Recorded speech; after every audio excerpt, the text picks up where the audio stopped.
Have you ever felt like your life split into a before and after? Like one day you were moving through the world normally, and then suddenly everything felt different. Spiritual awakening is not a straight line. It is not a ladder. It is more like a spiral. You revisit the same themes, but each time from a higher vantage point. Some people move slowly through it. Others get pulled through it almost violently. But the stages tend to echo across all of us. Let's walk through them.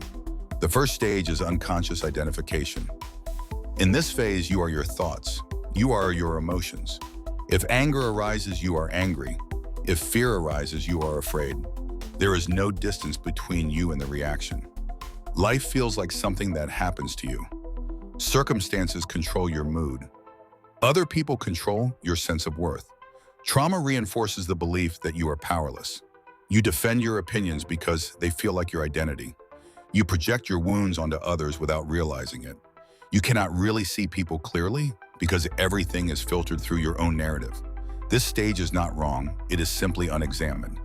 Then something cracks. The second stage is disruption of identity. People often call this ego death, but it is not dramatic fireworks. It is disorientation. The roles you built yourself around begin to feel unstable. The labels stop fitting. The beliefs you once defended start dissolving. You begin to notice that there is a part of you watching your thoughts. That watcher was always there. You just never noticed it. You realize you are not the voice in your head. You are the awareness behind it. That shift alone can feel like the ground disappearing beneath your feet. It can feel empty, detached, even lonely, but it is spacious. From there comes the search. When identity cracks, the mind wants answers. You start reading, watching, listening, meditating, questioning everything. Why am I here? What is consciousness? What is God? What is reality? This is not curiosity for entertainment. It is hunger. You want coherence. You want something that makes sense of the chaos you just stepped into. You may dive into ancient texts, neuroscience, mysticism, psychology. Some ideas will light you up. Others will fall away. You start building a more conscious framework for reality.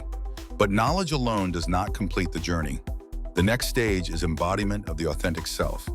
You can no longer pretend. Conversations that once felt normal now feel forced. Relationships that were built on old versions of you begin to strain.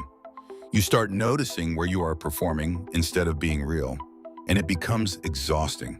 So you stop. You say no more often.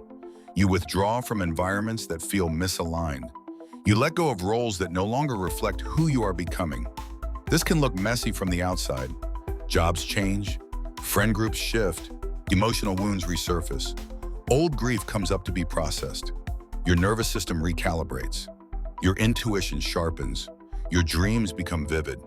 You feel more sensitive, not less. That sensitivity is not weakness. It is attunement. Finally, the stage most people think they want, but rarely understand. Alignment. Alignment is not perfection. It is coherence. Your thoughts, words, and actions start matching. You stop fighting yourself internally. You accept your limits without shame. You forgive your past self instead of judging it. Compassion deepens, not because you become naive, but because you see clearly. You understand that most people are acting from their own unconscious pain. You begin to feel your connection to everything around you. Nature does not feel separate. Other people do not feel like enemies. Even difficulty feels like part of a larger intelligence shaping you. You are not floating above the world. You are fully in it, but no longer controlled by it. And the spiral continues. Because awakening is not a destination. It is an ongoing refinement of awareness. If this reflects something in your own life, sit with it. Notice where you are in the spiral. Not to label yourself, but to orient yourself. Growth is not about becoming someone else. It is about remembering what was always underneath the noise.